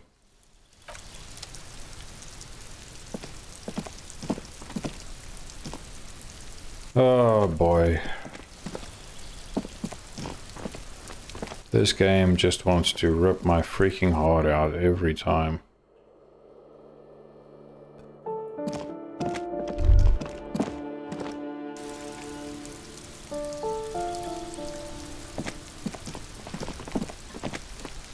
Well, I think on that sad, depressing note, I'm gonna call the episode because it's been just over 2 hours and I think it's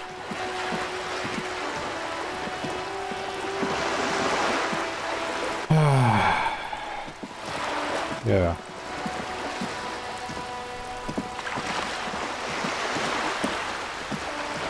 Giving someone notification that a loved one died. Oh, that's awful.